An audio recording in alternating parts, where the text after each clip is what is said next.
ये टेम्पल और हिंदी में प्रवचन है। भक्ति निकेतन आश्रम, दंताली, पिटलाद, स्वामी श्री सच्चिदानंद।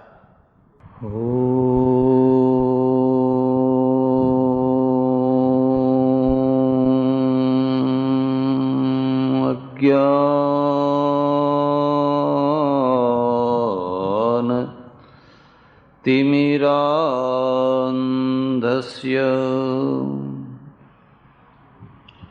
ज्ञानाञ्जन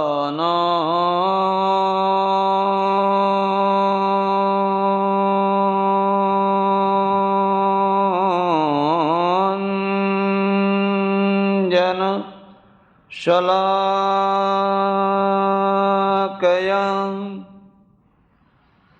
चक्षुरुन्मीलितं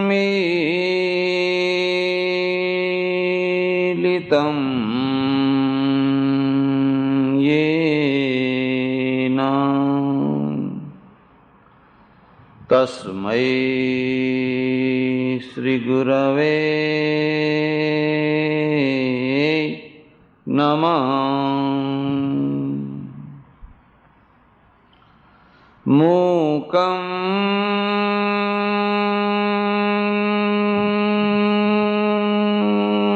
करोति वाचालं पंगुं लंघयते गिरिं यत्कृपातमहं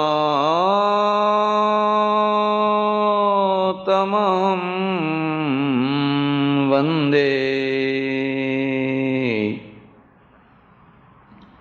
परमानंद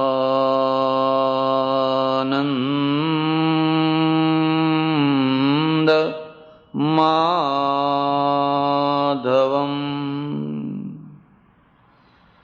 असितगिरिसमं स्यात् कज्जलं सिन्धुपात्रे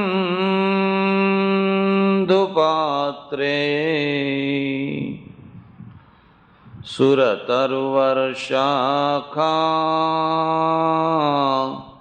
लेखिनी पत्रमूर्वी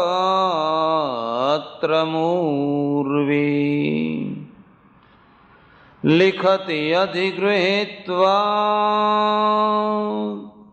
शारदा सर्वकालम्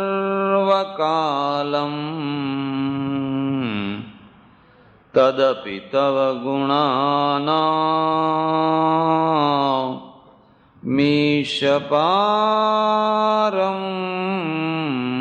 नयाति। कृष्ण कन्हैया लाल की, रामचंद्र भगवान, उमापति महादेव की, पवन सुत हनुमान की, सनातन धर्म की जय, सद्गुरु देव की जय, लक्ष्मी नारायण भगवान की जय। नमः पार्वती पते हर हर महादेव हर। माताएं, बहनें और सज्जनगण, हमारे धार्मिक प्रश्न हैं, सामाजिक प्रश्न हैं और राजकीय प्रश्न हैं। इस विषय के ऊपर कुछ चर्चा चल रही है। आपने कभी सोचा समाज किसे कहते हैं, समाज का मतलब क्या है, और जिसे समाज कहते हैं उस समाज के द्वारा समाज में आए हुए लोगों को क्या मिलता है? धर्म और समाज, रिलीजन और सोसाइटी, इन दोनों का कोई संबंध है? इन दोनों की एक दूसरों के ऊपर कोई प्रभाव है? या ये दोनों एक दूसरों से बिल्कुल अलग हैं? आज इस विषय पर थोड़ी चर्चा करने की है। पहली बात तो इसको याद रखिए, धर्म जो है वो समाज के ऊपर प्रभाव डालता है, लेकिन समाज और धर्म एक चीज नहीं है। ये अलग अलग चीज भी है और एक दूसरों से प्रभावित भी है। हमारे यहां कई संप्रदाय हैं, माने कई धर्म हैं। हम जब परस्पर में एक संप्रदाय में से दूसरे संप्रदाय में जाते हैं, समाजांतर नहीं होता है, समाज नहीं बदलता है। मानो कि एक आदमी वैष्णव है, पुष्टि मार्गी है, वो स्वामीनारायण संप्रदाय में चला गया, उसका संप्रदाय बदल गया, भगवान बदल गया, भगवान का नाम बदल गया, लेकिन समाज नहीं बदलता है, समाज वही का वही है। और समाज का मतलब है जहां रोटी और बेटी व्यवहार होता हो, तो समाज नहीं बदलता है। इसलिए हमारे यहां जो छोटे छोटे संप्रदाय हैं, उसमें एक में से दूसरे में, दूसरे में से तीसरे में अगर आदमी चला भी जाता है तो समाजांतर नहीं होता है, माने समाज नहीं बदलता है। और समाज नहीं बदलता है, उसका एक लाभ होता है। लाभ क्या होता है? आदमी धार्मिक क्षेत्र में टूटता है, लेकिन सामाजिक क्षेत्र में नहीं टूटता है। इस चीज को समझना। अगर जन्माष्टमी का उत्सव है तो उसमें सम्मिलित नहीं होंगे। वो कहेंगे हम ये संप्रदाय के हैं, वो कहेंगे हम इस संप्रदाय के, हमारा उत्सव ऐसा होगा, हमारा उत्सव ऐसा होगा। धार्मिक क्षेत्र में आदमी टूटेंगे, लेकिन जब सामाजिक प्रसंग आएगा, किसी के घर में शादी आएगी या और कोई सामाजिक प्रसंग आएगा, समाज नहीं टूटेगा। और धर्मांतर से समाजांतर जब होने लगता है तो ये बहुत खतरनाक चीज बन जाती है। जरा ध्यान से समझिए इसको। मानिए कि एक वैष्णव है, वो मुसलमान हो जाता है, क्रिश्चियन हो जाता है, तो उसका समाज बदल जाता है। केवल धर्म ही नहीं बदलता है, समाजांतर भी होता है और उसका समाज बदल जाता है। इसलिए उसके जाने से धर्म भी टूटता है और समाज भी टूटता है, दोनों टूटते हैं। और जब समाजांतर होता है, उसका लंबा दूर तक का जो परिणाम है वो राष्ट्रांतर में आता है। राष्ट्रांतर आपको शायद पता हो या ना हो, मोहम्मद अली जिन्ना गुजरात के हिंदू परंपरा के मुसलमान थे। उनकी चौथी पीढ़ी हिंदू थी। जिन्ना उनका उपनाम नहीं है, वो तो उनकी चौथी पीढ़ी के पिता का नाम है, जीणा भाई। उर्दू वालों ने उसको जिन्ना बना दिया। ऐसे जो भुट्टो है वो भी गुजराती है। गुजरात में बनिया है और बनिया को भूता अटक है, भूता। उस भूता को उर्दू वालों ने भुट्टा बना दिया। तो आदमी जो धर्मांतर से समाजांतर हुआ, समाज एकदम डिफरेंस समाज हो गया, और समाजांतर से राष्ट्रांतर हुआ, फिर उसकी जो वफादारी है वो दूसरे राष्ट्र के साथ ज्वाइंट हो गई। तो धर्म बदलने से, समाज बदलने से राष्ट्र को कितना आघात पहुंचता है, उसकी थोड़ी सी कल्पना आप कर सकेंगे कि एक आदमी एक धर्म में से दूसरे धर्म में जाता है तो उसका कितना गहरा परिणाम आता है, कितना दुखद परिणाम आता है। हम ये कहें जिसको जो धर्म पालन करना हो करे, उसमें कोई फर्क नहीं पड़ता है, लेकिन जब धर्म समाज में बदलता है, समाज राष्ट्र में बदलता है, तो राष्ट्र के टुकड़े होते हैं, राष्ट्र टुकड़े टुकड़े में बढ़ जाता है। इसलिए मोक्ष की बात जाने दीजिए, ईश्वर साक्षात्कार की बात जाने दीजिए, सिर्फ अपने राष्ट्र को अखंड रखना है, अपने राष्ट्र को टूटने नहीं देना है, तो भी आपको धर्म को अखंड रखना पड़ेगा, क्योंकि राष्ट्र के टूटने की मूल जड़ें यहां पर है। वो राष्ट्र टूटता कहां से? यहां से टूटता है। रविंद्रनाथ टैगोर ने एक बहुत अच्छी बात लिखी है। उन्होंने लिखा है, देखो बांग्लादेश है आज, जिसको बांग्लादेश कहते हैं, वहां जो मुस्लिम आबादी है वो आई कहां से? जो असल बाहर से आए हुए वो तो 0.5% भी नहीं है, 0.5% भी नहीं है। तो बाकी के लोग आए कहां से? वो कहते हैं मेरे देखते देखते देखते देखते जो बिल्कुल जो शूद्र प्रजा थी, पीछे की नीचे की प्रजा थी, वो सब कन्वर्ट हो गई। और ऊपर की प्रजा जो है सोचती रही होने दो, अपना क्या है, वो तो यूं भी शूद्र ही है ना, अपने साथ तो उनको रखते ही नहीं है, उनको जो होना सो होने दो।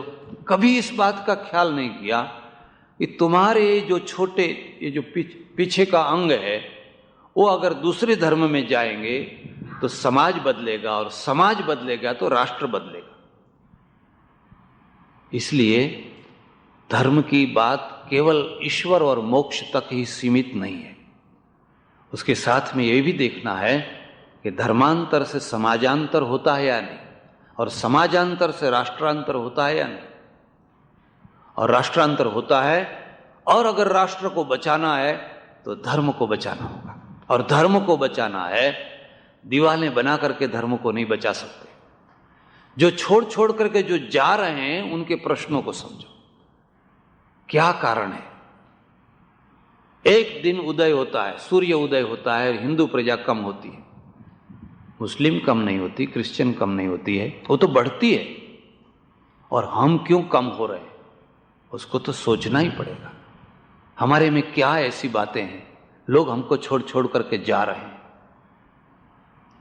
कोई गरीब से गरीब मुसलमान को देखिए, गरीब से गरीब मुसलमान धर्मांतर नहीं करेगा।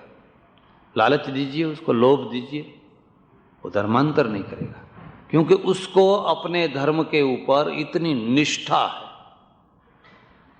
और ये निष्ठा जो है सिर्फ बातों की निष्ठा नहीं है, उसके धर्म ने एक समाज बनाया है। और समाज क्या है? छाता है, छतरी है, छाता है। आपके ऊपर धूप पड़ रही है, वो छाता बन करके आ जाएगा। आपके ऊपर वर्षा हो रही है, वो छाता बन करके आ जाएगा। मैं आपको, शायद आप लोगों ने सुना होगा, तमिलनाडु में मीनाक्षीपुरम एक गांव है, नाम सुना होगा, 3-4 बरस हो गए, मीनाक्षीपुरम। उस मीनाक्षीपुरम गांव की रचना ऐसी है कि नीचे की तरफ पानी है, बिल्कुल पानी भरा हुआ है।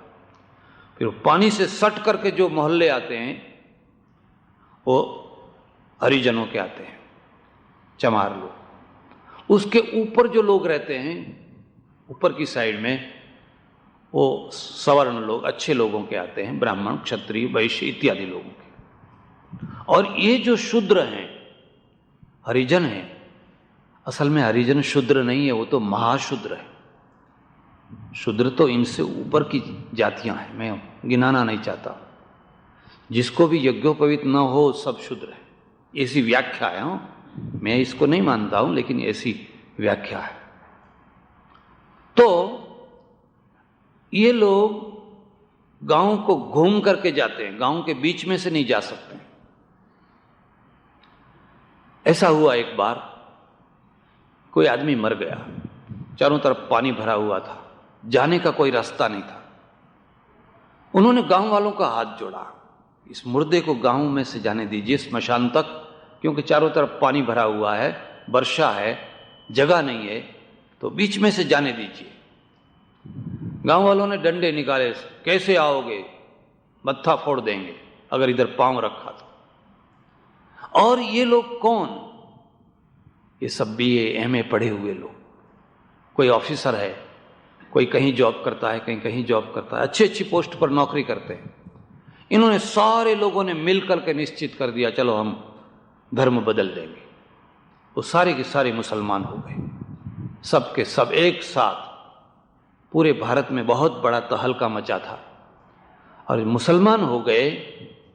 तीसरे दिन एक बुढ़िया मर गई, उन्हीं के मोहल्ले में तीसरे दिन, और अगल बगल से 500 मुसलमान आकर के खड़े हो गए, 500, और उन्होंने कहा गांव के बीच में से मुर्दा ले जाएंगे। और जब उसका जनाजा गांव के बीच में से निकला तो ये जो डंडा लेने वाले थे सब अपने घर में बैठे रहे, ले जाओ कोई बात नहीं, ले जाओ। और वो छाती तान करके मुर्दा ले गए।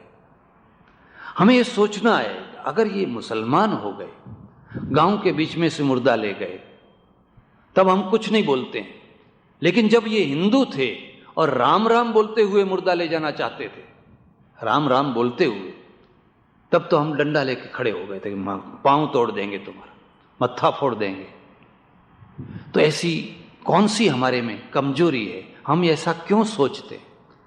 वो मुसलमान नहीं हुए, हम लोगों ने उसको मुसलमान होने के लिए मजबूर किया, हम लोगों ने उसको मजबूर किया। और जब ये हो गए तब फिर चिल्लाने लगे, अरे ये तो बहुत बुरा हुआ, बहुत बुरा हुआ, अब आप वापस आ जाओ, वापस आ जाओ, वापस आ जाओ। तो ये 3 स्थिति को समझना है, पहले धर्मांतर, फिर समाजांतर और फिर राष्ट्रांतर। आपको राष्ट्र नहीं तोड़ना है, राष्ट्र को टूटने नहीं देना है, तो धर्म को नहीं टूटने देना होगा। और धर्म को नहीं टूटने देना है तो धर्म को छोड़ छोड़ करके लोग जो जा रहे हैं उनके दुखों को समझो, उनको क्या दुख है। आप छाता हैं, जैसे वो 500 आदमी आ गए, 500 अगल बगल से 500 इकट्ठे हो गए, हमारे कंधे पर बैठ करके हम ले जाएंगे उसको, कौन रोकता है, देखते हैं। तो छाता बन गए। हम छाता बन सकते हैं अपने भाई के लिए? नहीं बन सकते। और नहीं बन सकते हैं इसलिए हमारा समाज रक्षक समाज नहीं है। हमारे समाज के तरफ से हमें एक बल नहीं मिलता है, मेरे पीछे भी एक समाज है, कोई उंगली उठा कर कहते देखो मैं अकेला नहीं, मेरे पीछे एक बहुत बड़ा समाज है, ऐसा हम नहीं कहते। हमारे यहाँ तो हालत ये है कि अगर आपने कुछ किया तो लोग आकर कहेंगे ये करने की क्या जरूरत है। अगर आपने मार खाई तो लोग कहेंगे वो ऐसा ही ठीक है, उसको मारना ही चाहिए, वो तो उसी के योग्य था। हम छाता नहीं बना पाते हैं, और छाता नहीं बना पाते हैं इसलिए लोग छोड़ छोड़ करके चले जाते हैं। ये पहली बात। मैं समझता हूं कि समाज को, समाज के स्वरूप को समझने के लिए उसके 4 उदाहरण हैं। आपका समाज कैसा है? पानी का गुजराती में उसको खाबोचिया कहते हैं। खाबोचिया एक गड्ढा, पानी का गड्ढा, जहां पानी भर जाता है, फिर नया पानी नहीं आता है और पुराना पानी निकल नहीं पाता है, और वो गड्ढे में भरा हुआ जो पानी है वो सड़ता है, दुर्गंध मारता है, बदबू आती उसमें से। तो ऐसे चीज को बताने के लिए गुजरात में खाबोचिया कहते हैं। हिंदी में क्या कहते हैं मुझे ठीक पता नहीं है, उसको क्या कहते हैं। नाला, नाला भी ठीक, नाला तो बहता है, छप्पर, छप्पड़, हाँ। तो एक छप्पड़ जैसा समाज है, और एक दूसरा समाज है जो तालाब जैसा है, एक तीसरा समाज है जो बहती नदी जैसा है, और एक चौथा समाज है विशाल समुद्र जैसा है। ये 4 उपमाएं। हम क्या छप्पड़ जैसे हैं? किसी समय में वर्षा हुई थी और किसी गड्ढे में पानी इकट्ठा हुआ, बस वो इकट्ठा हुआ सो हुआ, ना उसमें कोई नया पानी आया, ना पुराना पानी को हमने कहीं निकाला, और पड़ा पड़ा पड़ा पड़ा पड़ा वो पानी सड़ रहा है, उसमें से बदबू आ रही है, दुर्गंध आ रही है। उसको संकुचित समाज कहते हैं। और संकुचित समाज अपने आप मर जाता है, उसको मारना नहीं पड़ता है, उसकी जो संकुचितता है वही उसको मार डालती है। मैं आपको एक उदाहरण दूंगा, ख्याल आएगा। मैं जब काशी में था तो उस समय यहां अमेरिका में एक रिटायर्ड शंकराचार्य आए थे, उनका नाम था भारती कृष्ण तीर्थ। उनके पास में कुछ वैदिक मंत्र थे और उनके जरिए वो गणित के अच्छे से अच्छे गूढ़ से गूढ़ प्रश्नों को तुरंत हल कर देते थे। कुछ विशेषताएं थी, एक तरफ कंप्यूटर रखिए, कैलकुलेटर रखिए, दूसरी तरफ वही लंबे लंबे फिगर वाले जो गणित के हैं, संख्या है, उनको दीजिए, वो फौरन उसको गिन करके सुना देते थे। तो यहां उनका बड़ा हो हल्ला मचा हुआ था, बड़ा प्रचार था। जब उनका यहां प्रचार हो रहा था तब काशी में हमारे पंडितों ने एक सभा बुलाई थी और सभा में मैं भी गया था। और उस सभा का मतलब था कि शंकराचार्य समुद्र की यात्रा करके अमेरिका गए हुए हैं तो धर्म का सत्यानाश हो गया। अगर शंकराचार्य विदेश में जाएंगे तो धर्म रहेगा कहां? तो पंडितों ने मिलकर के उनके ऊपर निंदा प्रस्ताव पास किया था। निंदा प्रस्ताव। इस समाज को आप क्या कहेंगे? छप्पड़ कहेंगे, तालाब कहेंगे, बहती हुई नदी कहेंगे, या विशाल समुद्र कहेंगे? काशी में एक पाठशाला है, कॉलेज है संस्कृत की, जयदयाल गोयनका कॉलेज है। उसको बनाने वाला गोयनका सेठ रहे। उनका दामाद, उनका जमाई बीमार हुआ, उसको टीबी हुई। उस समय बहुत वर्ष पहले की बात कर रहा हूं, तब ये दवाइयां नहीं खोजी गई थी, तो टीबी का रोग हुआ। उस समय में वही टीबी से बच सकते थे जो स्विट्जरलैंड आकर के रहते थे। किसी ने कहा इस दामाद को लेकर के आप स्विट्जरलैंड चले जाइए, 6 महीना 12 महीना वहां रहिए, कुछ दवाई करिए, ठीक हो जाएगा। तो वो तैयार हो गया, क्योंकि एक ही लड़की थी और वही दामाद ही उसका पुत्र ही समझ लीजिए। तो उसने सब तैयारी कर ली, चलो मैं पैसे वाला तो था ही।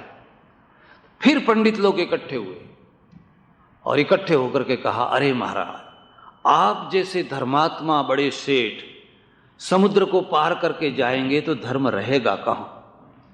तो धर्म का तो सत्यानाश हो जाएगा। उन्होंने स्विट्जरलैंड आना बंद कर दिया। अच्छा, अगर धर्म नष्ट होता है तो मैं स्विट्जरलैंड नहीं जाऊंगा। वो दामाद मर गया, चलो मर जाने दो, लड़की विधवा हुई होने दो, लेकिन धर्म तो बच गया, धर्म तो बच गया। बड़ा संतोष। इस समाज को आप क्या कहेंगे? तीसरी बात मैं आपको कहता हूं, कश्मीर में आज जो प्रश्न है, आज कश्मीर में जाके देखिए। मैं 3 बार कश्मीर हो आया। पहली बार मैं गया जब गुलाम मोहम्मद बख्शी का शासन था, दूसरी बार गया तब दूसरे थे, और तीसरी बार आज जाकर के देखिए। आज तो बिल्कुल हालत बदल गई है, बिल्कुल बदल गई है। अब कश्मीर को पकड़े रहना बहुत कठिन काम हो गया। लेकिन इसका मूल कहां है? कश्मीर की जनता हिंदू थी, गुजर थे, सब गुजर। उनको किसी समय में जबरदस्ती मुसलमान बनाए गए और फिर डोंगरे राजपूतों का राज हुआ, जम्मू के डोंगरे। और गुलाब सिंह जी जब राजा थे, उनके समय में सारे गुजरों ने मिलकर के प्रार्थना की, हमारे पूर्वज तो हिंदू थे, हमको तो जबरदस्ती मुसलमान बना दिया है, हमको फिर से हिंदू बना दीजिए। गुलाब सिंह ने भी सोचा कि ठीक हो रहा है, कि पब्लिक मुस्लिम है और मैं हिंदू हूं, तो कब तक राज करूंगा। उन्होंने फिर पंडितों को इकट्ठा किया, भाई इनको अपने हिंदू बना लो। पंडितों ने सब ने मिलकर के निर्णय किया, जो गधा है वो कभी गाय नहीं हो सकता है, वो उसको 1000 प्रयत्न करने पर भी उसकी गाय नहीं की जा सकती। अब उसकी लातें खा रहे हैं। उस समय उसको गाय बना लेते तो आज कश्मीर का प्रश्न नहीं रहता। हम किसको दोष किसको देवें? भूल कहां हो रही है। एक तो ऐसा समाज है खाबोचिया जैसा, छप्पड़ जैसा, बस वो अपने में इतना सीमित है, इतना सीमित है। और इसका परिणाम क्या हुआ? इसका परिणाम आपको दुख होगा। भारत के पास में इतना बड़ा समुद्र है, कच्छ से लेकर के चिटागोंग चटगांव तक देखिए पूरा समुद्र, लेकिन कोई वास्को डी गामा पैदा नहीं हुआ। कोई कोलंबस पैदा नहीं हुआ। क्यों नहीं हुआ? इतना ही नहीं, आज तो हालत ये है, कच्छ से लेकर के कलकत्ते तक का सारा समुद्र जो है, समुद्र किनारे के जो मछुए हैं, मल्लाह लोग हैं, वो सब कन्वर्ट हो गए, या तो मुस्लिम हो गए या तो क्रिश्चियन हो गए। बहुत मामूली थोड़े से लोग हिंदू रह गए हों, लेकिन वो क्यों हो गए? हमने कभी भी उनको स्वीकार नहीं किया। ये तो पापी हैं, ये तो पापी हैं, उनको कभी भी स्वीकार नहीं किया। समाज में उनका कोई स्थान नहीं। वो अगर मंदिर में आते तो वहां बैठेंगे, क्योंकि तो पाप, मछली मारते हैं, मछुआरे हैं, और उनमें क्या क्या लोग हुए हैं। हमारे गुजरात में, कच्छ में, सौराष्ट्र में ऐसे ऐसे मल्लाह हुए हैं। जिस समय में होका यंत्र नहीं था, उस समय ध्रुव तारे को देख करके नावें चलाते रहे, और बिल्कुल मोम्बासा और मडागास्कर कहां कहां तक चले जाते रहे अपने पेट के लिए। उसके पीछे कोई समाज नहीं था, और समाज के पीछे कोई राष्ट्र नहीं था। एक राष्ट्र, एक समाज, और फिर ये मछुए, तब उसमें से कोई वास्को डी गामा पैदा हुआ। लेकिन समाज को तो ये तो पापी है। वो अगर दुकान में कोई चीज खरीदने आते हैं तो उनके पैसे को सीधे गल्ले में नहीं डालते, पहले नमक में डालते हैं। ये तो पाप का पैसा है।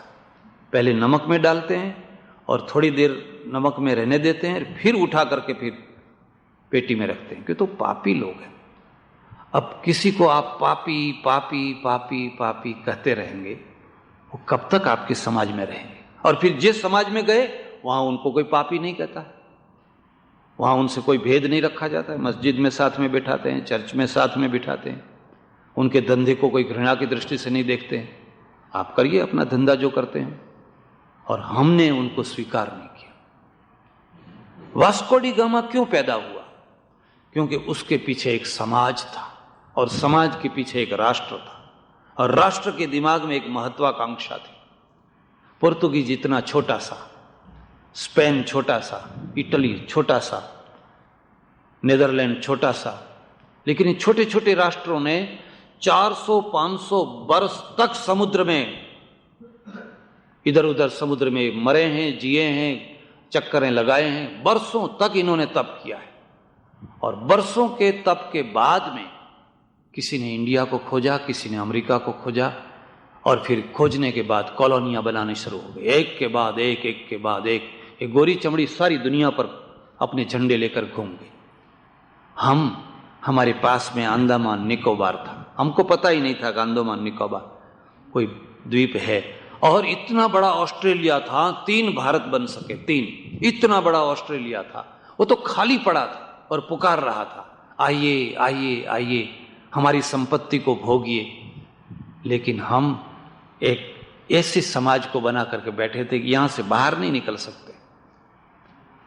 मैं जब काशी में था, हमारे पंडित जी ने एक बार एक श्लोक सुनाया, बहुत प्रचलित श्लोक है, और श्लोक का मतलब है, अंगे बंगे कलिंगे च द्रविड़े गुर्जरे तथा सुराष्ट्रे च देशे गत्वा पुनः संस्कार मरहति।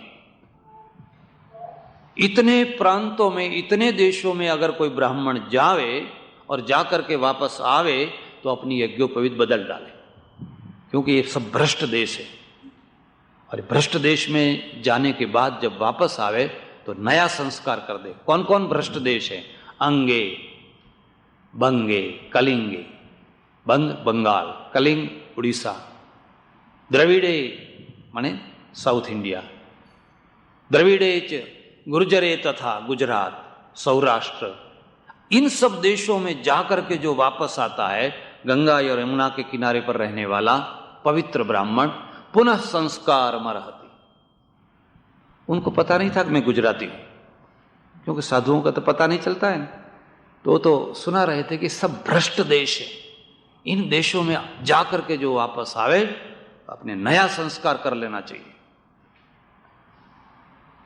जब हम अपने ही प्रांतों से घृणा करते हैं, जो गुजरात से घृणा करें, जो बंगाल से घृणा करें, जो द्रविड़ से घृणा करें, वो सिंध में तो क्या जाएगा ही, वो बलूचिस्तान और अफगानिस्तान में तो क्या जाएगा ही, वो इंग्लैंड और अमेरिका में तो क्या जाएगा, उसकी इच्छा ही नहीं होगी। अब उसमें से फिर कोलंबस कैसे पैदा होगा, उसमें से फिर वास्को डी गामा कैसे पैदा होगा, उसमें से कोई सिकंदर और नेपोलियन कैसे पैदा होगा? होगा ही नहीं।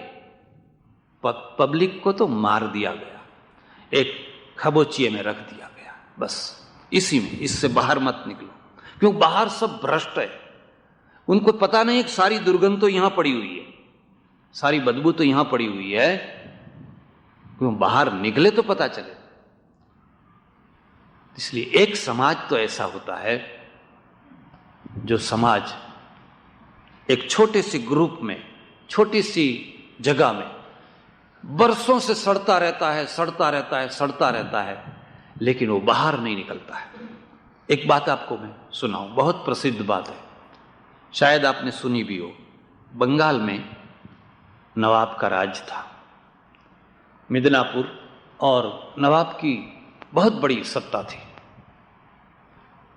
तो नवाब को एक ही लड़की थी, अपने झरोखे पर बैठ करके देखा करती थी। एक ब्राह्मण का लड़का, बड़ा सुंदर शरीर उसका, रोज गंगा स्नान करने जाए,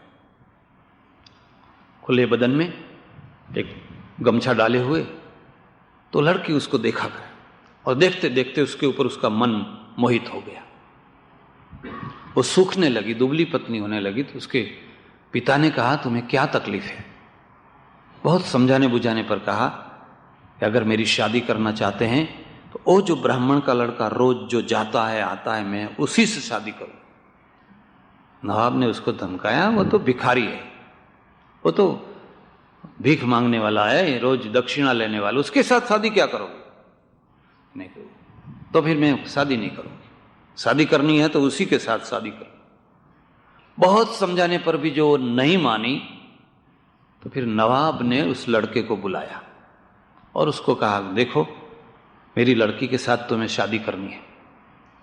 उसने कहा, मैं नहीं कर सकता हूं, मैं तो ब्राह्मण हूं, तुम तो मुसलमान हो।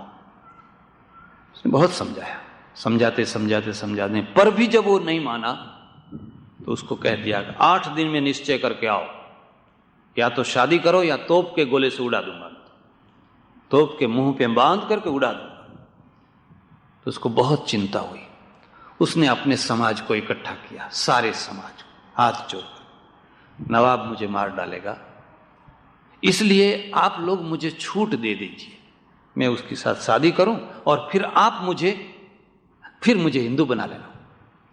सबने कहा, यह कभी हो ही नहीं सकता, ये कभी हो नहीं सकता, तुम चाहे मर जाओ, चाहे खड्डे में पड़ो, चाहे कुछ भी हो, धर्म अटल है, धर्म टल नहीं सकता, ये तो धर्म है।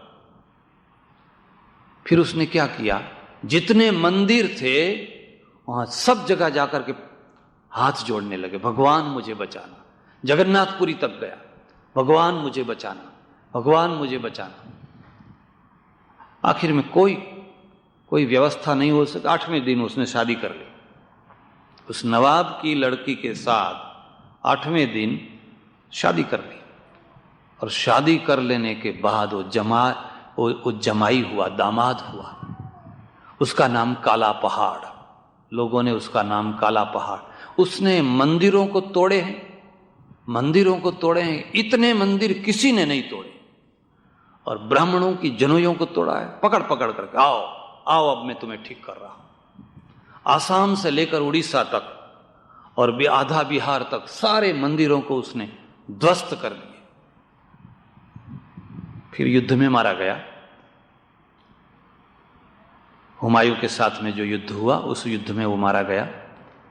लेकिन हमारे सामने पहला प्रश्न ये है, अगर उसको ब्राह्मण का ब्राह्मण बनाए रखते तो पूरी नवाबी जो है वो ब्राह्मण में कन्वर्ट हो जाती, पूरा मुस्लिम राज्य, क्यों लड़का तो था नहीं उसको, इसी को राज्य मिलने वाला था, और एक पूरा मुस्लिम राज्य जो है एक ब्राह्मण वंश में परिवर्तित हो जाता। नुकसान क्या होता? लेकिन ऐसा क्यों नहीं कर सके? क्योंकि हमारा समाज एक छप्पड़ जैसा था। हम किसी को पचा नहीं सकते थे, किसी को स्वीकार नहीं कर सकते थे, और फिर मंदिरों के ऊपर मंदिर टूटने लगे। नुकसान ब्राह्मणों को हुआ, मंदिरों को हुआ, उसने ढूंढ ढूंढ करके सबका नाश किया। ऐसा कहते हैं काला पहाड़ के नाम से औरतों के गर्भ गिर जाते रहे, इतना जुल्म उसने किया। बाद में काला पहाड़ आ रहा है, गर्भ गिर जाते रहे, इतना उसने जुल्म किया। लेकिन क्यों? प्रश्न ये है, ऐसा क्यों हुआ? हमने उसको क्यों नहीं स्वीकार कर लिया? कहा अच्छा है, नवाब की लड़की आपसे एक रोड पर चलने वाले मामूली आदमी से शादी कर रही है, ये तो कितनी बड़ी बात है, कर लो। ऐसा हमने क्यों नहीं किया? तो समाज का एक रूप है जिसे हम छप्पड़ कहते हैं, खाबोचिया कहते हैं, बस वो अपने आप की दुर्गंध में ही उसको मजा आ रहा है। उसके ऊपर एक समाज है, और वो समाज क्या है? तालाब जैसा है, छप्पड़ जैसा नहीं पर तालाब जैसा है। उसमें हर वर्ष वर्षा होती है और हर वर्ष नया पानी आता है, और पूरे वर्ष तक वो पानी चलता है। वो इतना दुर्गंध नहीं मारता है क्योंकि हर वर्ष नया पानी आता है। इसका मतलब आप समझे? इसका मतलब ये है समाज को समय समय पर नवीनता देनी चाहिए, अवरुद्ध नहीं करना चाहिए। समाज को समय समय के ऊपर नवीनता, क्योंकि समय के साथ में चलना है। अभी थोड़े दिन हुए, 3-4 महीने हुए होंगे, एक जगह पर प्रवचन था, एक संत दूसरे भी थे, उन्होंने अपने प्रवचन में पहली बात कही, जिसके सिर के ऊपर चोटी नहीं है वो हिंदू है ही नहीं, हम उसको हिंदू मानते ही नहीं। मैंने कहा महाराज ऐसी व्याख्या मत करिए, क्योंकि अगर ऐसी व्याख्या करेंगे तो आपके पास में इन्हें गिने लोग रह जाएंगे। अब तो कोई शिखा रखता ही नहीं है, कोई चोटी रखता ही नहीं है। नहीं, हम मानते ही नहीं। अरे तुम नहीं मानते हो तो तुम करोगे क्या? आज आपके सिर के ऊपर शिखा नहीं है, और नहीं होने पर भी आप हिंदू हैं, आपके हिंदूपने में कोई कमी नहीं है। या यूं लंबी नारद जैसी चोटी रख लेने से कोई ज्यादा हिंदू हो जाएंगे, हाँ ये असल हिंदू ये है, ये भी बात नहीं है। आपने पतलून पहनी है, आपने शर्ट पहना है, फिर भी आप हिंदू हैं। ये जरूरी नहीं है कि धोती पहने तभी आप हिंदू हो सकते हैं, और ये जरूरी नहीं है कि मैं वलकल पहनूं, ओ हमारे ऋषि मुनि जो वलकल पहनते थे तो मैं वलकल पहनने लग जाऊं, तब कहेंगे हाँ ये असल महात्मा है। ये तो कपड़ा पहन के आए हैं, वलकल कहां पहना हुआ है? वलकल तो उस समय की वस्तु थी, उसको हम सनातन नहीं बना सकते, और अगर उसको सनातन बनाने जाते हैं तो समाज वो छप्पड़ बन जाता है। ये तो प्रवाह, एक तालाब है, हर वर्ष उसमें नई चीज आती है, और नई चीज को हम स्वीकार करते हैं, और स्वीकार करते हैं तब उसमें प्रगति होती है।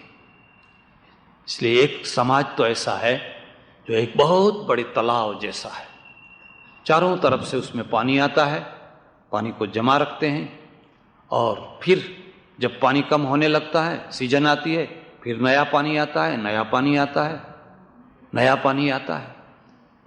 हिंदू समाज की एक बहुत बड़ी जमा बाजू है, बहुत बड़ी जमा बाजू है। उसने नए पानी को हमेशा स्वीकार किया है, हमेशा स्वीकार किया है। जितनी उदारता से हिंदू प्रजा ने, हिंदू समाज ने नए पानी को स्वीकार किया, उतनी उदारता मुस्लिम समाज में नहीं है। हमारे यहां बहुत सुधारक हुए, शायद आपको पता हो या ना हो। जब अंग्रेज आए ईस्ट इंडिया कंपनी लेकर के, कुछ बरस हुए थे, भारत के कई प्रश्न थे, मैं आपको क्या बताऊं, आपको दुख होगा। भारत में धर्म का और समाज का इतना घिनौना रूप था। काशी में करवत देते रहे, काशी में आदमी को काटते रहे, जैसे लकड़ी काटते हैं ना, ऐसे आज भी वो कुआ बताते हैं। आपको मोक्ष चाहिए, चलो यहां पर आरा लेकर के फिर उसको काटते हैं। प्रयागराज में किसी वृक्ष के ऊपर, माने बड़ के ऊपर चढ़ा करके गंगा जी में कूदा देते थे।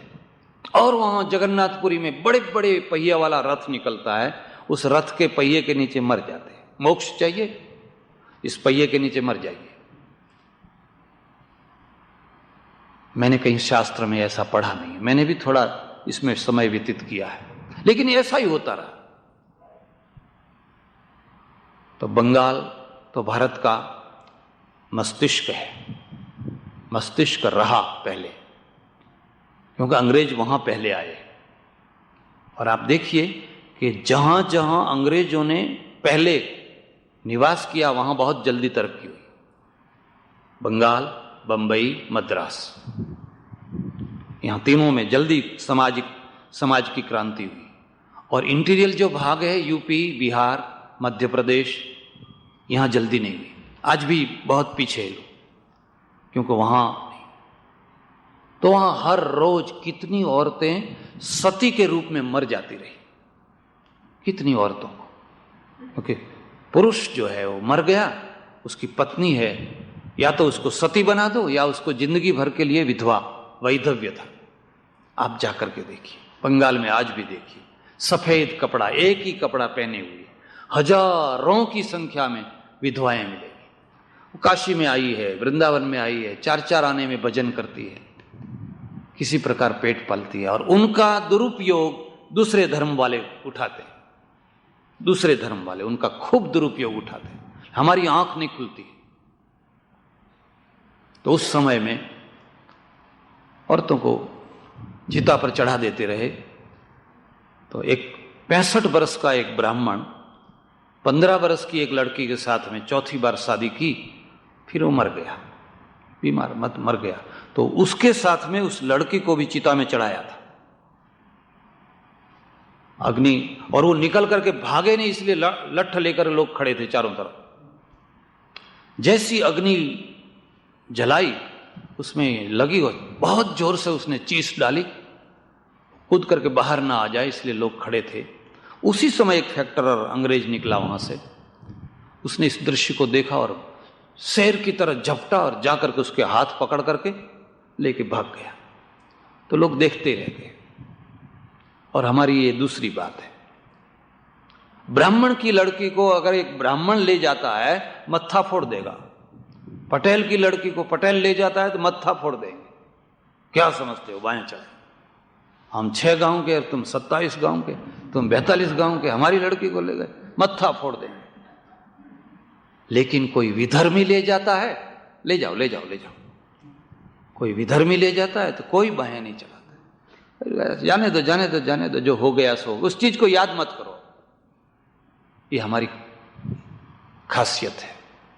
अंग्रेज भगा करके ले गया उसको, ले गया, इतना ही नहीं, उसके साथ में शादी की, तब कलकत्ता बसा, राजा राम मोहन राय हुए। और मैं ये समझता हूं कि भारत में धार्मिक और सामाजिक जो उत्क्रांति हुई, अपक्रांति नहीं, उत्क्रांति, जो उत्क्रांति हुई वो इंग्लैंड के द्वारा हुई, अंग्रेजों के द्वारा हुई। राजा राम मोहन राय विलायत आए, वकील बन करके आए किसी नवाब के केस को लड़ने के लिए, और उन्होंने इस समाज को देखा, यहां की सब बातें देखी, इनका दिमाग खुल गया, हम कहां आए, ये लोग कहां आए, हमारा रहन सहन कैसा है, इनका कैसा है। वहां आए, और आने पर उनके घर में एक घटना घट गई। उनकी भाभी के साथ में बहुत प्रेम, और भाई मर गए और भाभी को चिता पर चढ़ा दिया। भाभी को मरना नहीं था, चिता पर चढ़ना नहीं था। राम मोहन राय भी चढ़ाना नहीं चाहते रहे, लेकिन लोगों ने कहा अगर ये नहीं चढ़ेगी तो कुलटा कहेंगे, लोग कहेंगे ये तो कुलटा है, कैसे कुल की है, सती नहीं होती है। इसलिए इसको और इसके कुल को महान बनाने के लिए इसको सती होना ही चाहिए।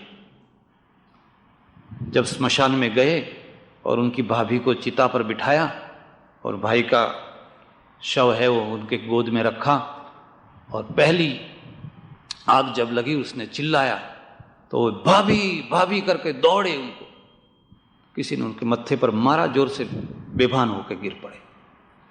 जब होश आया तो राख हो चुकी थी, तब तक तो वो सब राख हो चुका था, लेकिन उसने उस राख को हाथ में लेकर के प्रतिज्ञा की, मेरा सारा जीवन विधवाओं के लिए समर्पित है, अब मुझे कोई काम नहीं करना है, सिर्फ इन विधवाओं को बचाना है। और फिर विलियम बेंटिंग आया वाइसरॉय बन करके, इनका बड़ा प्रभाव था। इन दोनों ने मिल करके रविवार के दिन, संडे के दिन इस बिल के ऊपर विलियम बेंटिंग ने सिग्नेचर की। उसने कहा आज मैं चर्च में नहीं जाऊंगा, अगर मैं जल्दी सिग्नेचर करूं तो शायद 10-20 औरतें बच जाएगी। सिर्फ रविवार के दिन, रजा के दिन उसने सिग्नेचर की। इस समाज की तब्दीली। लेकिन जो काम राजा राम मोहन राय ने किया, किसी धर्मगुरु ने नहीं किया, किसी शंकराचार्य ने नहीं किया, किसी गादीपति। वो तो ये कहते थे कि नहीं नहीं सती होना ही चाहिए, तो भारत के तो कितना बड़ा पुण्य है। अरे बहुत बड़ा पुण्य है, तो पुरुषों को भी सता बनाना चाहिए, थोड़े से पुरुषों को भी सता बनाना चाहिए। एक के बाद एक, एक के बाद एक, एक के बाद आप देखेंगे 19वीं शताब्दी जो है उसके बाद में इतना परिवर्तन हुआ, इतना परिवर्तन हुआ। वहां ब्रह्मो समाज की स्थापना हुई, प्रार्थना समाज की स्थापना हुई, और इधर उत्तर भारत में, उत्तर पश्चिम भारत में आर्य समाज की स्थापना हुई, दयानंद सरस्वती। और मेरा विश्वास है कि अगर दिल्ली के आसपास में आर्य समाज नहीं बनता तो जो पाकिस्तान की लकीर जो लाहौर के ऊपर खींची गई है वो दिल्ली के ऊपर खींची जाती। दिल्ली और लाहौर के बीच का जो एरिया आज भारत में है उसका बहुत बड़ा श्रेय आर्य समाज को है, दयानंद सरस्वती को है। उन्होंने जागृति की, स्त्रियों को पढ़ाना चाहिए, कोई जन्मजात ब्राह्मण नहीं है, शूद्र भी ब्राह्मण हो सकता है, अच्छे कर्म करे तो ब्राह्मण भी शूद्र हो जाएगा, अगर अच्छे कर्म नहीं करेगा तो। एक बहुत बड़ा उत्क्रांति का भाव जागृत हुआ हमारे। और उन्होंने भी एक बहुत सीधा साधा सिंपल उत्तर किया, धर्म किसका जो पाले उसका, जो उसका पालन करे सबको छूट है। तो एक 19वीं शताब्दी में हम देखते हैं एक बहुत बड़ा परिवर्तन आया धीरे धीरे धीरे धीरे धीरे। और आज अगर आप अमेरिका में आ सके हैं, यहाँ रहते हैं, तो वो उस उत्क्रांति का परिणाम है। अगर इस समाज को केवल खाबोचिया बना करके रखते तो आज भी हम जहां थे वहीं के वहीं रहते।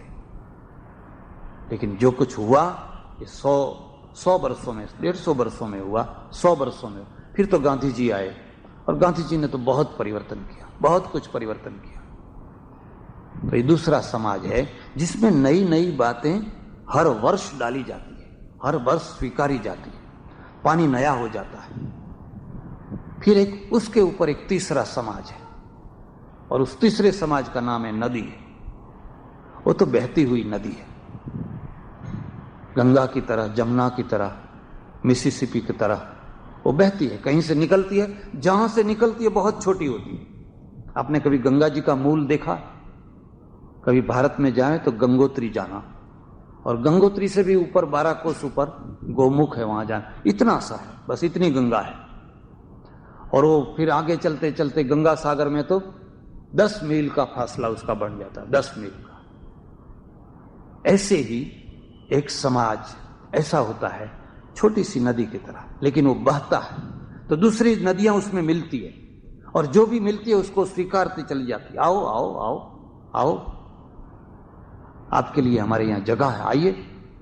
और गंगा को किसने गंगा बनाया? सब नदियों ने मिलकर उसको गंगा बनाया है। वो अपने अकेले ही उसको कर दो तो बहुत छोटी हो जाएगी, लेकिन हिमालय की सैकड़ों नदियां बंगाल तक जाते जाते कितनी बड़ी बड़ी नदियां उसमें जाकर के मिलती है, और तब जाकर के एक विशाल गंगा बनती। एक ऐसा समाज होता है जो दूसरी नदियों को अपने में मिलाता है। लेकिन मिलाएंगे तो कैसे मिलाएंगे, कब मिलाएंगे? आप में उनको मिलाने की क्षमता हो तो। और अगर मिलाने की क्षमता किसने कुछ किया मालूम होता है?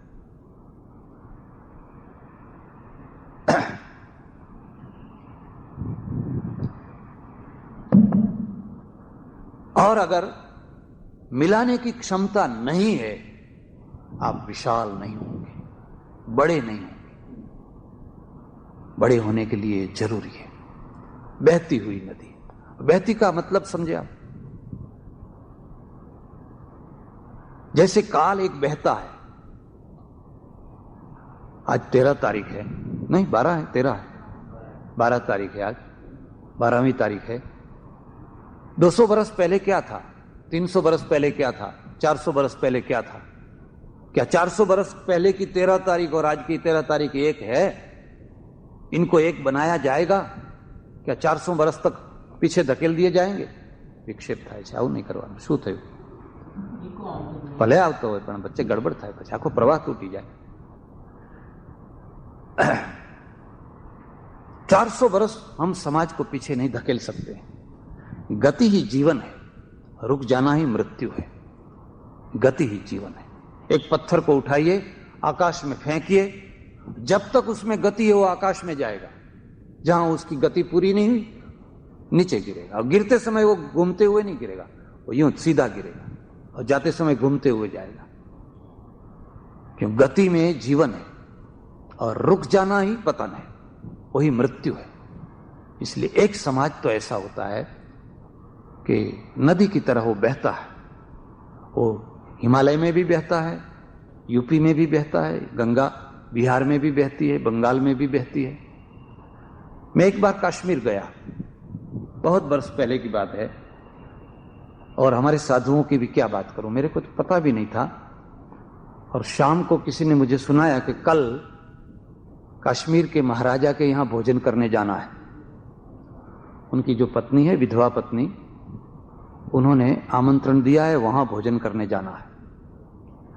कभी रोटी का भी ठिकाना नहीं और कभी महाराजा के घर भोजन करने का. अच्छा, तो दूसरे दिन हम गए भोजन करने के लिए. तो उसका उस समय वो महाराजा नहीं थे, विधवा रानी थी. आज तो वो भी मर गई. लेकिन क्या सुंदर महल, क्या वो सब देखते ही रहा. मैंने तो कभी इतना ऐश्वर्य देखा नहीं था. और उसकी विशेषता देखिए, हमको सोफे के ऊपर बिठा करके वो नीचे बैठ गई. वो महारानी थी, वो नीचे बैठ गई. अरे इतनी बड़ी. मैंने कहा आप ऊपर बैठिए, ऊपर बैठिए. नहीं नहीं महाराज, हम तो आपके पांव में बैठेंगे. और तब सर झुक जाता है. इतना ऐश्वर्य मिलने पर भी ये कितना निरभिमान है. फिर बहुत बातें हुई. उन्होंने कहा महाराज पैसा बहुत है, आज मेरे पास में सत्ता नहीं है, तो पैसा तो बहुत है, इतना आशीर्वाद दीजिए मेरा करण सिंह जो है वो भगत ध्रुव के जैसा बने.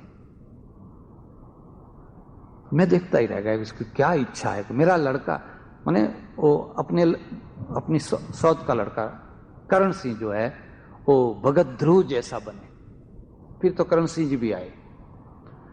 फिर उन्होंने एक बात मुझे बताई कि जब यहां अमरनाथ की यात्रा होती है तो हम अमरनाथ जाने वाले हर एक साधु को हम 3 लोइयां देते हैं, 3 कंबल देते हैं ओढ़ने बिछाने के लिए. बर्फ गिरती है और बहुत ठंडी पड़ती है तो 3 लोइयां देते हैं. और जब यात्रा करके वापस आ जाते हैं तो फिर लोइयां ले लेते हैं, दूसरे बरस काम आवे. फिर नीचे तो गर्मी है.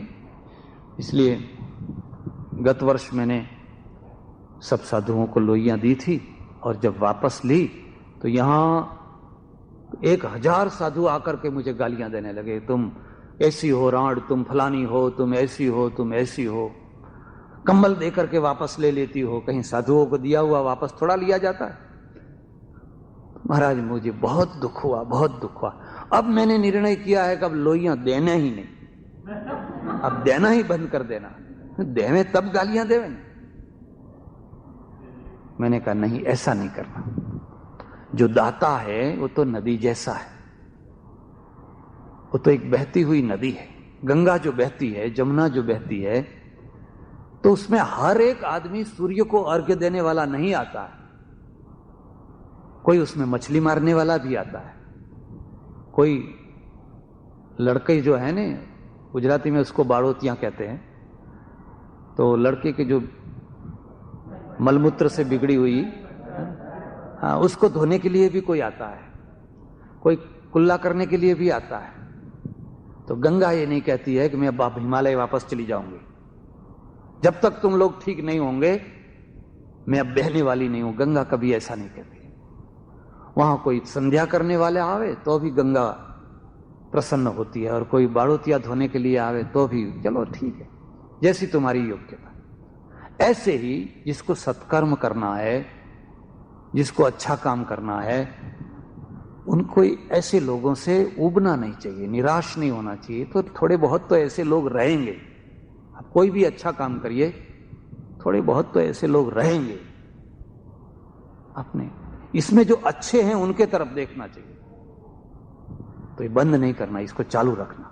हाँ, ये जरूरी है कि इसमें सुधार करना, इसका सही उपयोग हो, अच्छा उपयोग हो, ऐसा सुधार करना, बाकी बंद नहीं करना। ऐसे एक बहती हुई नदी है, एक बहता हुआ समाज है जो सबको स्वीकार करता हुआ चला जाता। आओ, हमारे दरवाजे सबके लिए खुले हैं, और हमारे में इतने मिलजुल जाओ कि फिर गंगा में पता नहीं चलेगा कहां जमुना है और कहां फलाना गंडकी कहां है और अलकनंदा कहां है। वो अलग नहीं है, बिल्कुल घुल मिल जाओ, एक हो जाओ। अमेरिका क्यों अमेरिका बना? पूरे यूरोप से यहां पब्लिक आई, अंग्रेज आए, स्कॉट आए, फ्रेंच आए, जर्मन आए, स्पेनिश आए, इटाली के लोग आए, सब सारे ग्रीक आए, सब आए, और इस सब ने अपने अपने समाज को अलग अलग रखा होता तो अमेरिका अमेरिका नहीं हो सकता था। एक दूसरों में मिलते गए। अभी मुझे एक अमेरिकन मिला था यूरोप में, तो मैंने उसको पूछा, आप अमेरिकन हैं ना? हाँ, अमेरिकन तो हैं, लेकिन यूरोप में किस देश के हैं? तो उसने मुझे कहा कि मैं क्वार्टर जर्मन हूं, क्वार्टर अंग्रेज हूं, क्वार्टर ग्रीक हूं और क्वार्टर फ्रेंच हूं। मैंने कहा क्वार्टर क्वार्टर क्वार्टर क्वार्टर, मैंने कहा सब क्वार्टर मिलकर के जो एक बनाने, उसका नाम अमेरिकन है। अगर ये क्वार्टर क्वार्टर सब अलग के अलग रहते तो क्या दशा होती? तो अमेरिका तो कोई 50 स्टेटों में विभाजित हो जाता, 50 एक दूसरों के दुश्मन बन करके। लेकिन एक बहती हुई ये नदी थी, आज भी बहती हुई है। आज भी अमेरिका का प्रोग्रेस अमेरिका से बाहर के लोगों ने किया है। उन्होंने दुश्मनों को यहां बुलाया, जर्मनों को बुलाया, एटम बम बनाओ, रॉकेट बनाओ, चलो तुमको तनख्वाह वेतन देते हैं। और यहां की प्रगति किसने की? भारत से बुलाए, फलाने से बुलाए, जहां कहीं भी देखा ये समाज हमारे लिए उपयोगी है, ये पब्लिक हमारे लिए उपयोगी, आओ हमारे साथ में, आपको नौकरी देते हैं और नौकरी में बढ़ावा देते हैं, एक के बाद एक। क्या जरूरत थी? आज भी सारी दुनिया की प्रजा यहां रहती है, चाइनीज रहते हैं, इंडियन रहते हैं, मैक्सिकन रहते हैं, सब कोई यहां रहते हैं और अपनी योग्यता के अनुरूप आगे बढ़ते हैं, जैसी जैसी शक्ति हो ऐसी। जितनी सरलता से यहां पर आदमी अपना विकास कर सकता है, उतनी सरलता से भारत में विकास किया जा सकता है। एक लायक आदमी इतनी सरलता से भारत में आगे बढ़ सकता है, और नहीं बढ़ता है तो क्यों नहीं बढ़ता है? क्योंकि हमारी तो सबकी नदियां अलग अलग हैं। हम अगर किसी को प्रमोशन देना चाहते हैं तो पहले देखते हैं कि ये कौन है, हमारा है कि दूसरा कोई है, हमारे प्रांत का है कि दूसरे प्रांत का है। फिर कहे हमारे प्रांत का है, अरे हमारे प्रांत का तो है, लेकिन हमारी जाति का है कि दूसरी जाति का है। और सब ये देखने के बाद जब मालूम होता है कि नहीं ये तो बिल्कुल हमारा ही है, तो चढ़ा दो उसको ऊपर, और वो जो है जाने दो नीचे उसे।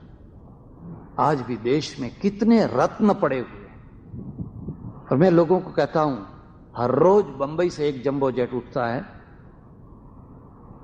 अमेरिका आने के लिए, उसमें कम से कम एकाध नार्लिकर होता है, एकाध हरगोविंद खुराना होता है, इस देश को सलाम करके जाता है, नमस्कार, अब जाते हैं। और जिस देश का बुद्धि धन, जिस देश का माइंड दूसरे देश में चला जाए, उस देश की दशा क्या होगी? माइंड ही अगर आप नहीं पचा सकते, लेकिन हमारी हालत है। और है तो क्यों है? क्योंकि हम नदी जैसे समाज को नहीं बना सके हैं, इसलिए। अगर नदी जैसा समाज बना लेते, इन्होंने दुश्मनों को भी बुलाया, जर्मन तो इनके दुश्मन थे, आइंस्टाइन कहां का था, वहां से सबको बुलाया, आओ काम करो, और जो चाहे सुविधा लो, लेकिन एक काम करो। एक समाज जो होता है वो समुद्र जैसा होता है, नदी बहती है लेकिन उसकी एक मर्यादा है। लेकिन एक समुद्र है जिसमें कई नदियां इकट्ठी होती है, और समुद्र का पानी बादल बन करके फिर वर्षा बनता है, और फिर नया जीवन देता है। तो एक समाज तो ऐसा होता है जिसमें से हमेशा नए नए बादल बनते हैं, चिंतन के, मुक्त चिंतन के, विचारों के। थोड़े दिन पहले गुजरात में एक मोड़ासा गांव है, साबरकांठा डिस्ट्रिक्ट में, वहां एक मुसलमानों की सभा में मुझे ले गए। आपको आश्चर्य होगा, सब जगह जाता हूं। मुसलमानों की सभा थी, जमात इस्लामी की, और सब जानते भी हैं ये कोई सारंगी बजाने वाला नहीं है। तो सारे मुसलमान हजारों की संख्या में बैठे हुए थे, सप्ताह मना रहे थे, वो हिंदू मुस्लिम एकता सप्ताह। तो वहां हजारों मुसलमान बैठे हुए थे। मैंने उनको पूछा, आप लोगों ने कितने मौलाना पैदा किए? मैं ये पूछना नहीं चाहता हूं। मैं ये पूछना चाहता हूं कि आपकी तादाद 1 अरब 100 करोड़ की आपकी तादाद है दुनिया में। हम तो 60-65 करोड़ हैं, वो भी विभाजित हैं, वो भी टोटल नहीं है। आप तो टोटल हैं 1 अरब। लेकिन मैं ये पूछना चाहता हूं कि 1 अरब में से नोबेल प्राइज लेने वाले आप लोगों ने कितने पैदा किए? बस इतना जवाब दीजिए। 1 अरब में से आज तक कितने लोगों ने नोबेल प्राइज लिया? हर वर्ष कितने लोग नोबेल प्राइज लेते? बस मैं इतना ही जानना चाहता हूं। कोई भी नहीं, एक भी नहीं। क्यों? 1 अरब की आबादी में से एक भी नोबेल प्राइज लेने वाला नहीं निकलता है। और इनकी आबादी तो कितनी है? 10%, 20% है। ओलंपिक में चंद्र के ले जाते हैं, नोबेल प्राइज लेते हैं, सब कुछ ये लेते हैं। हम लोग करते क्या हैं? क्यों नहीं लेते? हमने 3-4 नोबेल प्राइज लिए होंगे, लेकिन आप में एक तो बताइए क्यों नहीं लेते हैं? इसका एक ही कारण है, आप सब धर्म जनून की चकडोल के ऊपर चढ़े हुए हैं। धर्म जनून की। बोलो सलमान रश्दी को मार डालो, फलाने को मार डालो, फलाने को मार डालो। इसलिए आपका दिमाग कभी प्रयोगशाला में नहीं जाएगा। आप कभी प्रयोगशाला में आपके दिमाग को नहीं भेज, आपके दिमाग को इस चकडोल के ऊपर चक्कर लगाते रहेंगे, और इसलिए कोई नोबेल प्राइज लेने वाला नहीं निकलेगा। नोबेल प्राइज तो कौन ले सकता है? जो चकडोल पर से नीचे उतर गया है, और नीचे उतर करके जो शांति से सोचता है, ये धरती क्या है, ये पवन क्या है, सूर्य क्या है, चंद्र क्या है, ये सब बिजली कैसे पैदा होती है, तब वो जाकर के प्रयोगशाला में उसका दिमाग जाता है। तो वहां आइंस्टाइन पैदा होता है। आप आइंस्टाइन पैदा नहीं कर सकेंगे। कब तक नहीं कर सकेंगे? जब तक इस चकडोल के ऊपर चढ़े हुए हैं तब तक। और आप चकडोल के ऊपर चढ़े रहे हैं, वही अच्छा है, वही अच्छा है। मैं अभी स्पेन में, थोड़े दिन पहले स्पेन में था, यूरोप में। तो वहां मैंने देखा, किसी स्पेनिश ने मुझे बताया कि हमारे ऊपर 800 बरस तक अरब लोगों ने राज्य किया, 800 बरस तक। और जिस डिब्बे में मैं यात्रा कर रहा था, उसमें एक मुस्लिम कुटुंबी यात्रा कर रहा, उसका पूरा रीत रिवाज, बैठना उठना सब अलग ही है।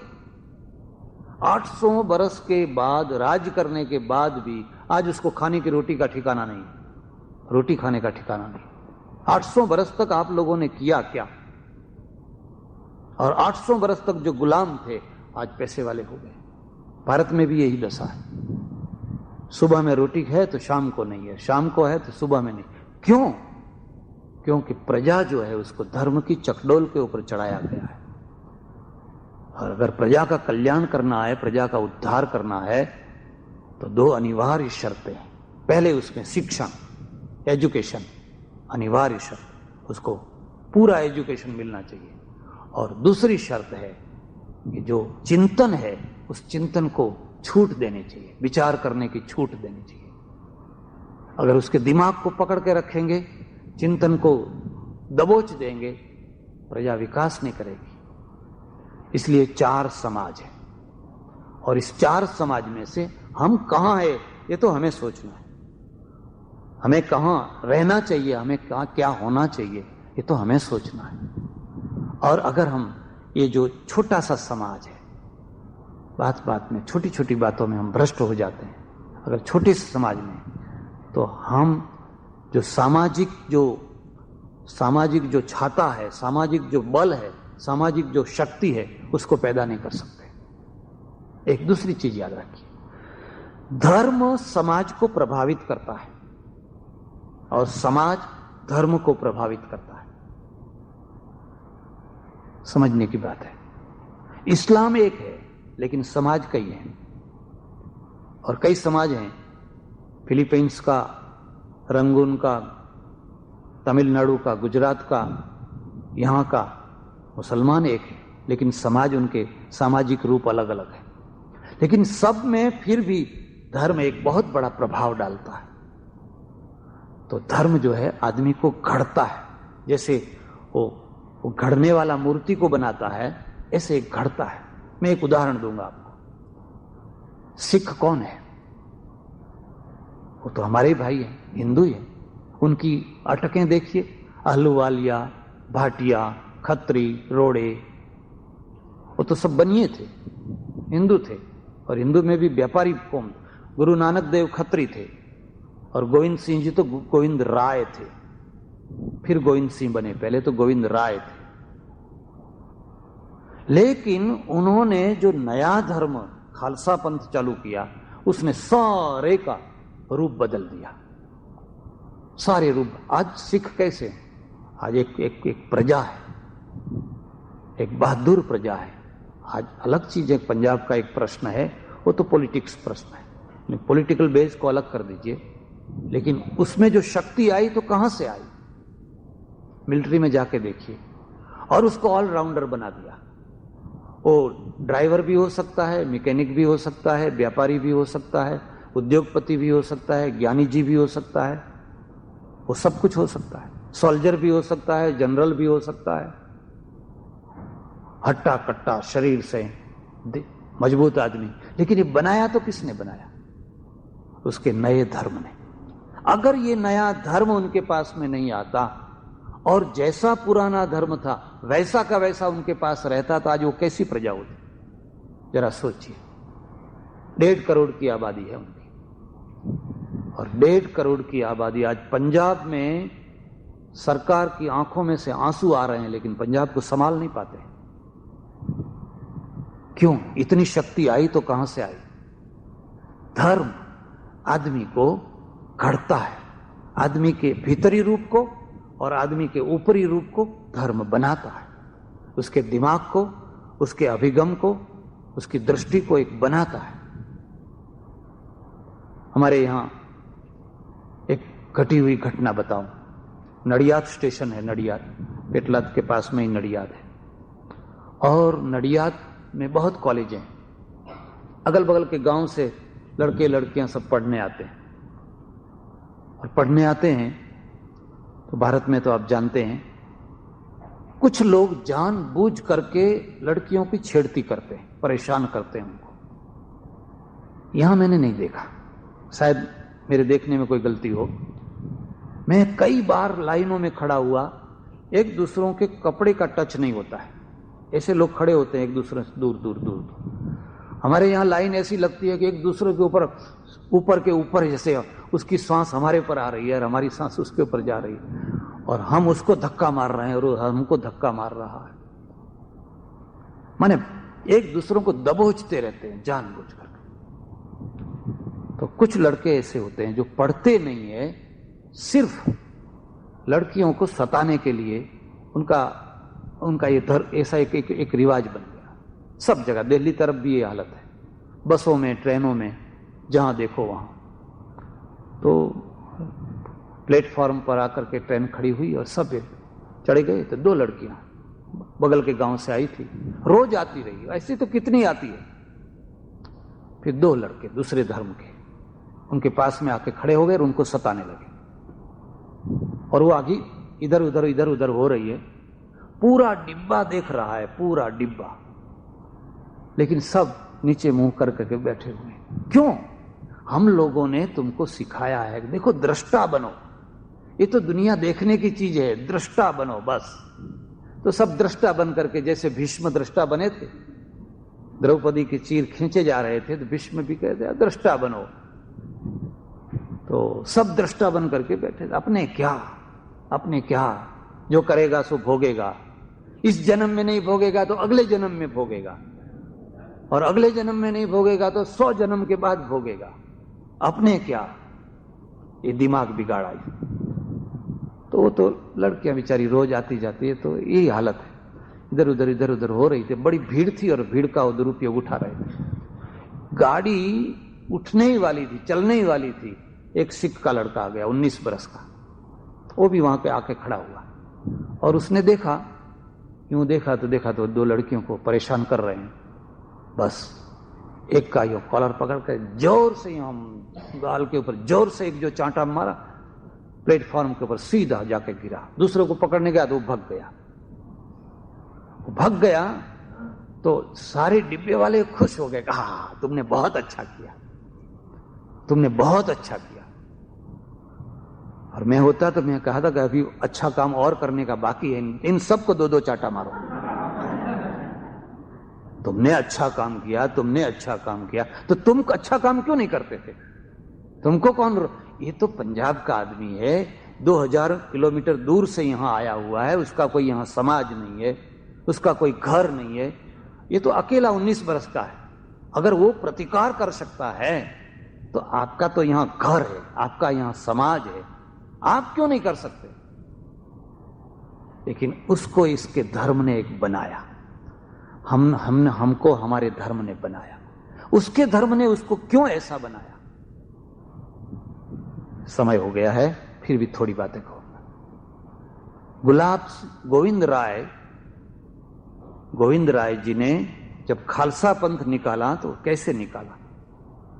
पटना में हरि मंदिर है, पटना में, वहां पटना में उन्होंने एक तंबू में बहुत बड़ा जलसा चारों तरफ किया, सबको बुलाया, सारे सिखों को बुला करके कहा, आज मुझे एक सिख का बलिदान चाहिए, बोलो बाहर आओ, एक सिख का बलिदान चाहिए। कोई नहीं आया, सन्नाटा छा गया, कोई नहीं। बस हजारों आदमी खड़े हुए हैं, शिष्य, एक चाहिए। फिर एक आया, तंबू में ले गए, मारा, तलवार लाल खून से, और खून निकल रहा है, बाहर आए, अभी और एक चाहिए। फिर मुश्किल से एक दूसरा आया, फिर उसको मारा, फिर तीसरा आया, चौथा आया, 5वां आया, इस 5 बस अब हो गए पूरा। इसको पंज प्यारा बनाया, पंज प्यारा। वो 5 जीवित थे, मारा नहीं था। तंबू में से बाहर लाए, उन्होंने कहा देखो ये 5 जीवित हैं, लेकिन आज से मैं अपने धर्म को बदल रहा हूं, ये 5 जो हैं वो मेरे गुरु हैं, ये पंज प्यारे हैं। एक पात्र मंगाया, उसमें पानी डाला, तलवार को उसमें धोई गई। उनकी माताजी थी, उन्होंने बतासे डाल दिए मीठा के लिए, वो अमृत बना। उन्होंने कहा ये पंज प्यारे जो हैं वो अमृत पिए और मुझे पिलाएं। आज से हर एक आदमी अपने पास में तलवार रखेगा, छोटी तलवार, हर एक आदमी। अब केवल माला का काम नहीं है, एक हाथ में माला, एक हाथ में तलवार, क्योंकि दुश्मन तुम्हारे धर्म को नष्ट कर रहे हैं, दुश्मन तुम्हारी इज्जत और आबरू को मिटा रहे हैं। और फिर दूसरे जन्म में होगा, तीसरे जन्म में होगा, चौथे जन्म में, अरे चौथे जन्म में जो होगा सो होगा, लेकिन तुम्हारा जन्म तो एक नया समाज पैदा किया। और नया समाज जो पैदा किया उसमें उन्होंने कहा तुम्हारा आसन घोड़े के ऊपर है, हिमालय की गुफा में नहीं, घोड़े के ऊपर तुम्हारा आसन है, और तुम्हारी माला तलवार है, और तुम्हारी साधना धर्म की रक्षा है, अबला की रक्षा है, गरीबों की रक्षा है। एक इतना बड़ा परिवर्तन आया। गुरु गोविंद सिंह जी के जीवन चरित्र को पढ़िए, मैंने पढ़ा है, आपको आश्चर्य होगा एक आदमी ने क्या समाज को बनाया है। और आज आप देखते हैं, आज पॉलिटिकल बेस पर थोड़ा विरोध है, लेकिन समाज को आप देखते हैं, अब उसमें कोई ब्राह्मण नहीं है, कोई क्षत्रिय नहीं है, कोई वैश्य नहीं है, कोई शूद्र नहीं है, सब सिख है। जब किसी को सिख बनाते हैं तो सिख बनाने की रीति आप जानते हैं, 20 आदमी सिख बनने के लिए आए, 20 को लाइन से गोल बनाकर बिठा देते हैं, फिर वो तलवार को धोते हैं, उसमें शक्कर डाल देते हैं, पतासा डाल देते हैं, फिर पहले आदमी को वो अमृत छकाते हैं, आधा ग्लास पीने का, आधा फिर वापस डालने का, आधा, फिर दूसरे को, फिर आधा वापस डालने का, फिर तीसरे को, फिर आधा वापस डालने का। ये हर एक आदमी का आधा ग्लास जो बचा हुआ है वो वापस डालने का। आखिर में छिल्ले आखिर का आदमी है, उसको भी अमृत पिलाया, आधा ग्लास वापस, फिर दूसरा चक्कर लगाने का। अब कोई भ्रष्ट नहीं होगा, अब कोई छुआछूत नहीं, अब मेरा पानी आप पी सकते हैं, आपका पानी मैं पी सकता हूं, और कुछ भी कोई भ्रष्ट होने वाला नहीं। एक ऐसा समाज बन गया। हमने जो समाज बनाया वो ऐसा समाज बनाया, आप किस जाति के हैं, किस गोत्र के हैं, आपका पानी हमको नहीं चलेगा, आपका फलाना हमको नहीं चलेगा। अब दोनों की शक्ति कभी एक नहीं हो सकती। उसमें जो शक्ति आएगी वो इनमें कभी नहीं आएगी, ये कभी इनमें शक्ति नहीं आएगी। ये तो एक दूसरों से जानबूझ करके दीवारें बना रहे हैं। और समाज का जो प्रभाव है वो राजनीति के ऊपर पड़ता है, पॉलिटिकल बेस उससे बनता है। धर्म से समाज, समाज से पॉलिटिकल बेस, और पॉलिटिकल बेस से प्रजा बनती है। लेकिन जो पॉलिटिकल बेस है, जो राजकीय स्वरूप है, उसकी चर्चा आज नहीं करेंगे। ईश्वर ने जैसी शक्ति दी, कल चर्चा करेंगे। और कल आखिर दिन है, कल छिल्ला आखिर का दिन है, इसलिए कल उसकी थोड़ी चर्चा करेंगे। आभार। हरिओम तत्सत। कृष्ण कन्हैया सद्गुरु। नमः पार्वती पते हर हर महादेव हर।